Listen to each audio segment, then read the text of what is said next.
partnership. We also signed a partnership with Pierre Gasly, the Formula 1 driver from Alpine, directly, and that's great to have him wearing watches. He loves it. He's a watch collector. Yeah, there's some cool watches. Yeah, he can only wear Moser, but I think he's happy with that.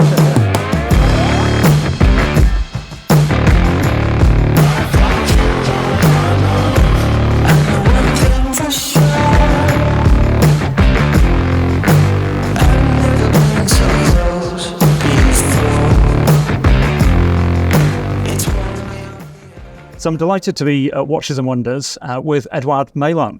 Welcome to the Moser booth. If you had to explain to the viewers a kind of 30-second elevator pitch, what would you say? How would you talk for hours?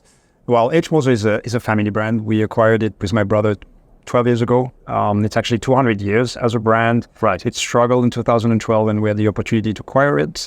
Today we have about 115 people around the world, 100 in Switzerland. We are a very hands-on manufacturer. We develop and produce all our movements. We do about 4,000 watches a year, a little bit less than that. And it starts around 15,000 Swiss francs, $50,000, all the way up to 1.5 million. Well, we sell more of the 15,000 than the 1.5 million. And average price here around 40,000. I would say we would like, or we believe we are kind of the bridge between traditional watchmaking. We're really rooted into tradition, but at the same time with a funky touch, trying to be relevant and inspired by the modern, independent vibe. So what would you say the advantages are of being an independent compared to the bigger brands with shareholders? And what does being an independent give you that they don't have? Independence to think differently, to communicate differently, to create differently. I think it's really a mindset. We are really rooted independent, meaning that our products, if you look at, are different from the other. We really try to stand out by experimenting things, innovating, creating things. And I think that gives us a lot of flexibility. We need to be extremely reactive. We're not thinking quick or short term. On the contrary, for us, it's really a long-term vision. We don't care about what the results are, and even in the year. Especially once you get the critical mass, which is the case of a brand like Moser, it gives us so much freedom. And I think that's a huge difference. We're also much more connected to our community, engaged with our consumers. Creating this relationship with them is something special for us, but also, I hope, and I guess, for our community. Your creativity isn't stifled by thinking about shareholder value? Yeah, you can take risks, you can try things. I mean, we're going to see probably some of those things we're trying. We have, I think, a pretty consistent direction, what we're developing with Moser. People tend to say, oh, we recognize a Moser from far away. That's something that we worked on in the last 12 years. But at the same time, it doesn't mean we cannot do like something completely crazy, a bit of park and surprise or test our customers and explore new segments. And that's more complicated for brands that have a very different type of reporting chain within the organization. Yes. And what do you say, you have a particular design philosophy, or do you have different design philosophies that run through different model lines? I mean, we have 4 collections. We have the Endeavor, the Pioneer, the Streamliner, and the Heritage. But we're very minimalistic. We try to really go to the essence of any function. We completely debranded, in the sense that we say, that's our campaign, as you might have noticed, our watches do the talking, in the sense that we want the product to be the star. The brand is almost secondary. You need to realize it's a Moser by the way it looks. The Fumé dial is our signature. We don't have the logo on it. The quality of our movement, the finishing of the movement is very consistent. As I said before, we're really looking to consistency across the collections so that people recognize them. The shape of the cases, the hands, the indexes is very Moser. It has a design language, I guess. Functional and design. Yeah, we have really functional and design codes that we really try to respect in everything we do. Your movements are all in-house. That's correct. Yes. Our movements are all in-house, developed and produced. The exception used to be the chronograph, which is developed by Agenor. But Agenor, a year ago exactly, we invested in Agenor, so to some extent it's in-house. Partly in-house now. Exactly. Yeah. And we do modules with them, a few things coming up. Yeah. And am I right in thinking that you also have a separate business that manufactures components, hairsprings, and components for other brands also? Yeah, the focus is on the hairsprings, the more strategic element in the watch, that really what creates a tic-tac what makes the precision, ensures the precisions of the watch. And we produce 250,000 hairsprings per year. We produce 5,000 for us. We have some system with double hairspring, that's why it's more than 4,000. But all the others are being sold and developed for other brands in the watch industry. We have about 35 clients. Small business, but a very strategic one. So the Streamliner was the watch really that turned me on to the brand and really got me excited and wanting to find out more about Moser. So it's a personal favorite in terms of the design for me.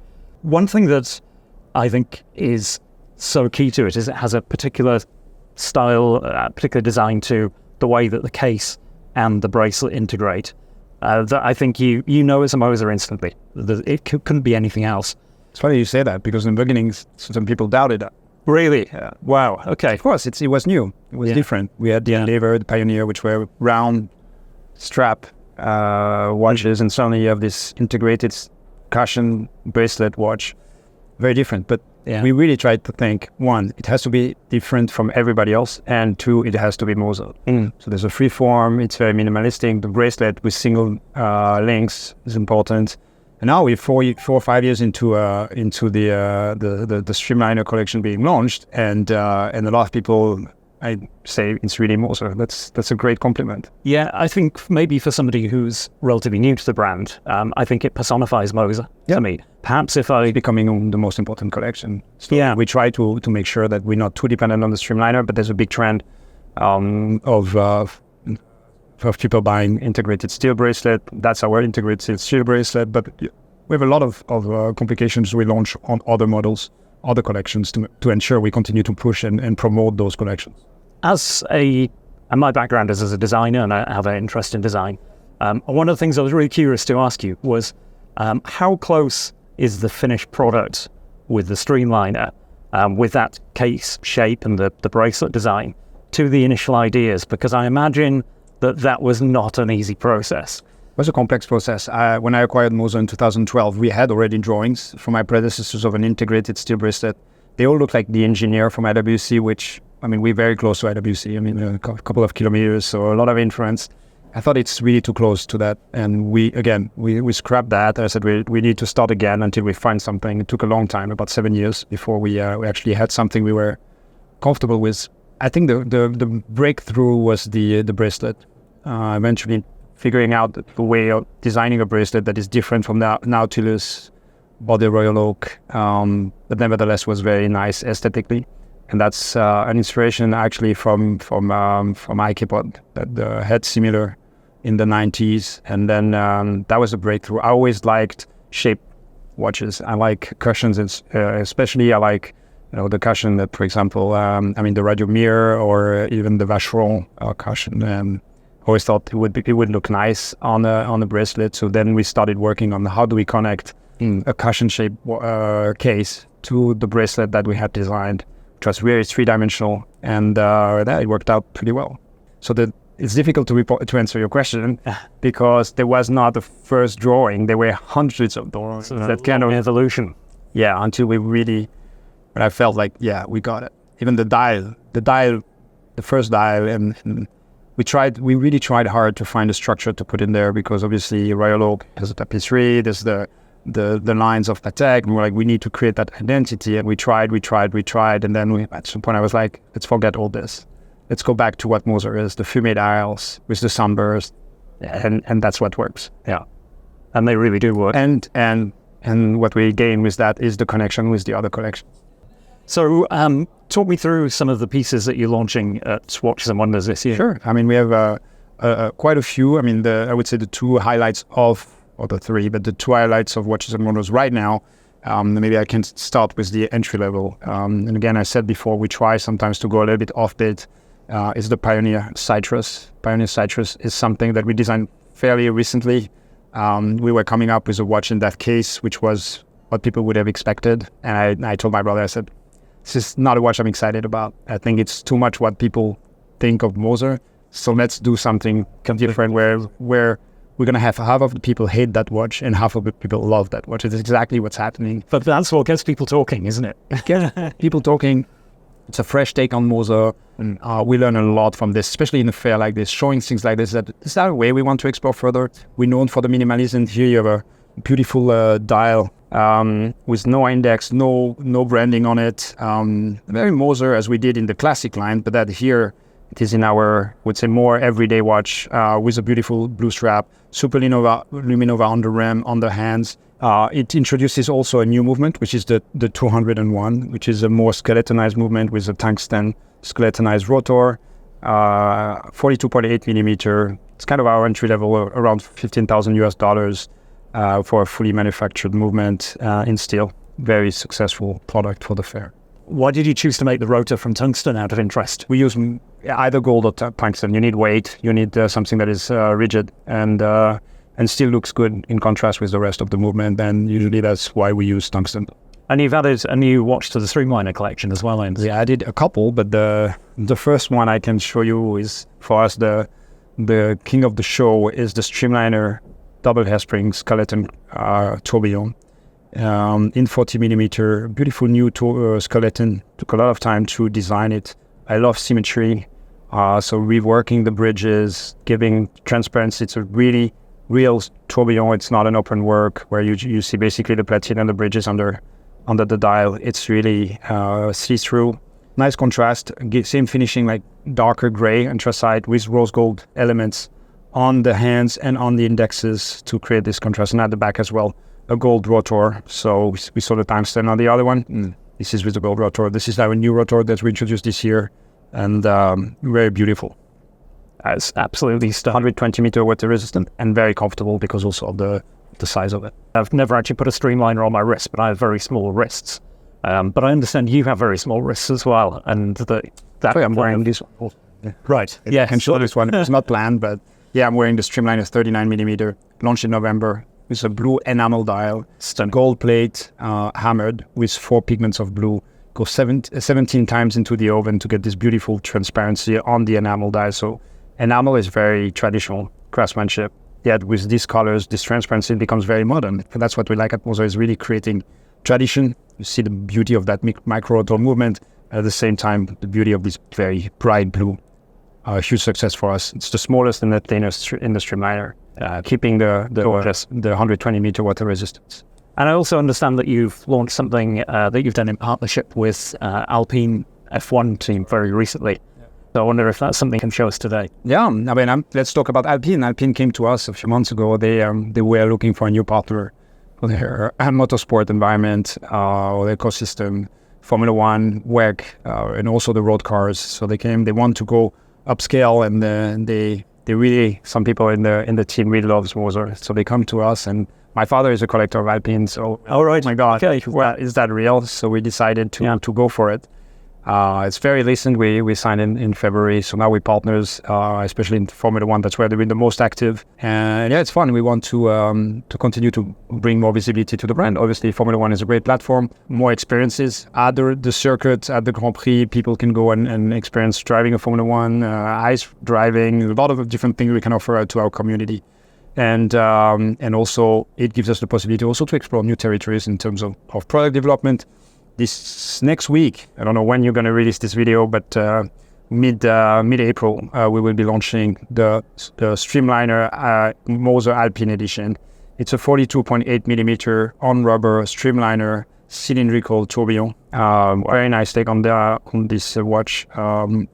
Bigger, bolder than what we've done in the past with the other Streamliner skeleton tourbillon double hairspring, much more compact movement. This one is very three-dimensional. You can see here the cylinder tourbillon. Yeah, the depth is just incredible. It's very, very incredible, and it's 100 pieces limited edition. There's going to be a little surprise later on here, maybe with a pink version of it, because Alpine is used to have the blue livery, and then we're going to have a very small edition in pink, bright pink, but I won't be able to show it to you today. I mean, the Alpine sponsorship was something that I noticed very quickly. I'm a big Formula One fan.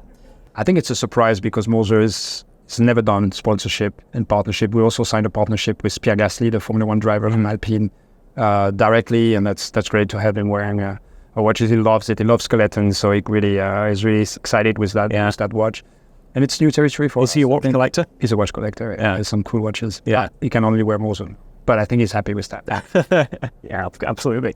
I think Pierre Gasly is, I think he's one of the most talented young drivers now on the grid. So I think that partnership is fantastic. And long may it continue into the future, because I think he's got great things ahead of him. I think it's disappointing maybe where the car is this year. Yeah. We knew that. But I'm sure they warned us. They said, listen, yes, don't get scared. It's going to be a tough start. They have some upgrades coming. Finger crossed, it's going to get better. But it cannot get worse. But, we know with Moser what it means to touch the bottom. And we enjoyed the journey going up. And we'll be with them there to go up from where they are. And it's exciting. It's exciting. And we think 5 years ahead. They're developing amazing engine for 2026 when the rules change. In the meantime, we'll be there with them enjoying the races, even though at the end of the day, it's a show. You go there, you enjoy, you meet the people, you see what's happening behind it. And yes, they're not winning, but I don't think Moser would have been able to sign the winning team today. So it's a bit of a gamble. We like to take risks, we're entrepreneurs, and we really enjoy the journey of going back as far as possible towards the top. I think it's a gamble that could well pay off very well for you, because it already does. I mean, seriously, what do we have to lose? We get visibility, we get amazing experience, we're launching amazing products. We brought people to the Bahrain Grand Prix or Tokyo, and they came out, they didn't even realize where Alpine was. They were they had stars in their eyes about what they experienced behind the scenes with us. Yeah, that's what counts. Of course. Whether they 13, 11 or 20th, who cares? Absolutely. And actually, the more interesting racing happens in the middle and the back of the grid rather than at the front. Of course. we would love them to be towards the front, and we will there, but it's not a bad investment because they're not at the front. On the contrary, I think it's gonna be fun to see how we get better. Absolutely. Yeah, I mean, look, they've shown huge potential, particularly last season. So I think there's a great future. It's a big team with a lot of knowledge. A lot of history as well. Exactly. They've always been there. They know they have the capabilities. They will turn around. Absolutely.